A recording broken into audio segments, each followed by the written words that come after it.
Hey YouTube, Twig here, bringing you all an update to my Time Wizard Yu-Gi-Oh! Deck profile for November 2024. This is one of the more fun decks focused on a bunch of Joey Wheeler's different cards that he uses, including the main focus being the Time Wizard, being able to go into the fusion monster of Time Wizard, which is the Time Wizard of Tomorrow, for a more consistent fusion setup of this card, being also the coin flip variant of the deck that focuses on using either the coin flip abilities of the Time Wizard or its fusion counterpart, and being able to make use of the many different fusion cards we have for other cards of Joey's, as well as being able to go into those monsters. So without further ado, let's go ahead and get started with the deck profile. So we'll go ahead and start off with the main deck monsters. For the Time Wizard engine, we run 3 copies of the spellcaster himself, Time Wizard. With this card, once per turn, you can toss a coin, call it. If you call it right, destroy all monsters your opponent controls. If you call it wrong, destroy all monsters you control. If you do, take damage equal to half the total attack of those destroyed monsters that their opponent or you had on the field. So with that option, you have the coin flip risk to take with the Time Wizard, but most of the time you want to use Time Wizard to go into the fusion counterpart, having a little more consistency with the effect you can do and the damage that you can inflict with this card, being able to inflict that damage to your opponent as well. The other monster that we run in the deck for added backup with the fusion plays is Baby Dragon. Now, the fusion monster that we make with the Baby Dragon is obviously the Thousand Dragon, which in the anime Joey just had to summon out Baby Dragon onto the field. I thought it was the funniest thing, because then he would place Time Wizard in the spell and trap card zone, which made it a lot more consistent for being able to use the fusion play, because then you didn't even use polymerization. He just used the setup of Baby Dragon aging with the spell-like abilities of the Time Wizard to be able to then get out the Thousand Dragon. But nope, we still have the fusion setup, but being able to use Baby Dragon as an additional resource for another fusion monster in the deck is why we're also running 3 copies of this card, with the other fusion monster being able to summon out is the Alligator Sword Dragon, which we need the next monster here being the Alligator Sword to be able to make this monster. So we run 2 copies of this card as well. We only run 2 because we have other ways to get out our monsters, but the reason we run 3 Time Wizard is because it's the main focus of the deck, and 3 copies of Baby Dragon, because Baby Dragon is used for 2 fusion monsters in the deck, while Alligator Sword is just for the 1, which is the Alligator Sword Dragon, having a pretty good attack directly option with that monster as well. With the other effect monster we run in the deck being our 100 Dragon, we needed another monster effect, or an effect monster on the field to be able to summon out Time Wizard of Tomorrow, because it needs an effect monster to be able to summon this card out. So Alligator Sword Dragon and also Baby Dragon cannot be used for that card effect, but 100 Dragon can. Once per turn, you can have this card gain levels equal to the total number of cards you control. If you do, it gains 100 attack for each level gained. These changes last until the end of this turn, and if this card is sent to the graveyard, you can target 1 face-up monster you control that was special summon from the extra deck. The first time that face-up monster be destroyed by battle or card effect, it is not destroyed. You can only use this effect of 100 Dragon once per turn, but this effect comes in handy when we summon out our Time Wizard of Tomorrow, because we can use that sent to the graveyard effect to be able to protect our monster on the field as well. So just in case that monster is destroyed or would be destroyed by a card effect, we can use 100 Dragon to protect it on the field. So that means we also have the option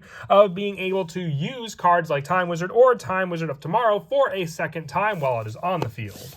We're also running the 2 copies of Rescue Rabbit, just another way to get some of the normal monsters onto the field faster, whether it be Baby Dragon or Alligator Sword, to be able to then use them for extra deck resources, whether they be link monsters or the fusion monsters needed for their added counterparts. Because we are also running cards like Unexpected Die, we can use Unexpected Die to grab the 1 monster we need, and then Rescue Rabbit to grab the second. And also 3 copies of King of the Swamp for either a polymerization search or being able to use it as the other fusion counterpart that we may not have in the deck for that additional monster. With the last of the main deck monsters being 3 copies of Ash Blossom and Joyous Spring, just a small hand trap lineup along with Infinite Impermanence that we are running in the deck to help with just any of the setup that our opponent may try to do if they go first against us.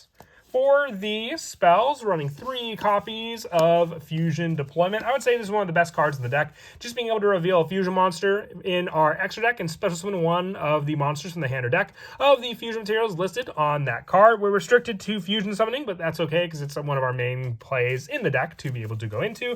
And with that card option, we can use cards like Time Wizard of Tomorrow, Alligator Sword Dragon, or 1000 Dragon for the reveal of this card and grab any of the main focus monsters off of those cards from the deck onto the field. And it also doesn't negate their card effects, so we can use cards like Time Wizard right after we summon it off of this card. We're also running 3 copies of Super Polymerization, just because if we have Time Wizard on the field, we can then use Super Polymerization and grab any of our opponent's effect monsters to then be able to use for the fusion summon of our own monster. If it's a more difficult monster that can't be destroyed by card effect, we'll just take it with Super Polymerization and go for that play. Also, the 3 copies of Unexpected Die.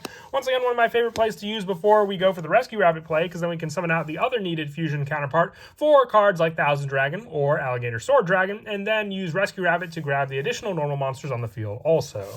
2 copies of Polymerization along with 2 copies of Fusion Recycling Plant. I like to run the 2 and 2 just so we have more of a search option for Polymerization, not having multiples of this card, the recycle power of that card as well, and then being able to grab back resources thanks to Fusion Recycling Plant as well when we do so. And then for the one-ofs for the spells in the deck, now I thought of running second coin toss for the added consistency for the Time Wizard cards. If you wanted to, you could always replace any of the one-ofs for copies of second coin toss in the deck. It's player preference there, but the 1 copy of Defusion, the 1 copy of Monster Reborn, the 1 copy of Dragon Shrine. Most of the time you want to go for the Fusion Send option for 100 Dragon to be able to use its protection effect, but sometimes Dragon Shrine can also give you that initial send as well, because you can send a Dragon normal monster, which can be your baby dragon, and then gain the additional send of your 100 Dragon, giving you a baby dragon resource to then special summon back from the graveyard as well. Then the 1 copy of Call by the Grave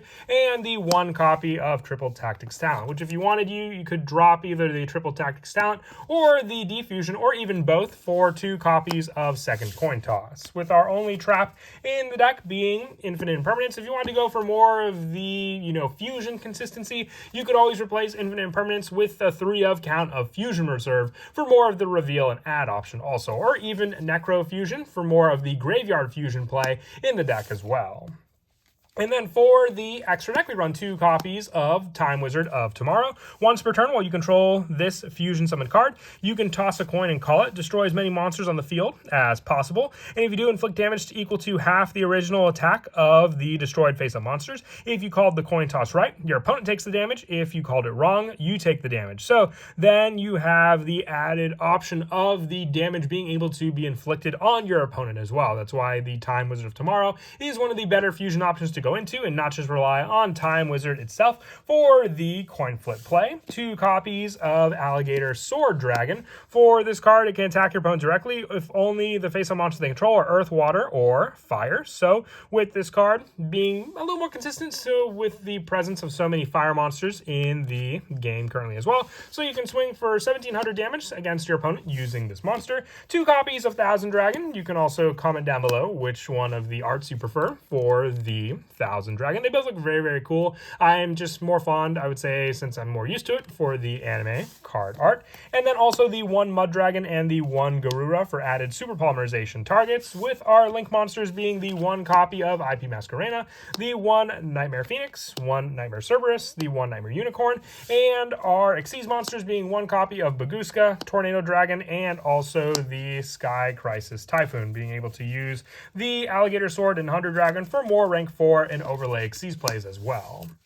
And then as for some of the go-to plays in the deck, our biggest play, I would say, is the reliance on our Fusion Deployment, being able to reveal the Fusion monster of choice, with most of the times being able to go just revealing the Time Wizard of Tomorrow and then special summoning out our Time Wizard onto the field. That can be the easiest grab to then use with this card, because let's say our opponent has a board set up. It can be the, branded board. If you're dealing with a Mirror Jade on the field, you can get your special summon of your Time Wizard. Then you could go, as soon as that play, if your opponent, doesn't activate the Mirror Jade they may have set up, you can go for the Super Polymerization, having the initial discard, and then being able to use that Mirror Jade and not have your opponent be able to activate anything in response, using those two monsters to then be able to summon out your Time Wizard of Tomorrow, and then going for the coin flip to destroy the rest of their board, and hitting them for some pretty massive damage using this card as well. If you use one of your effect monsters,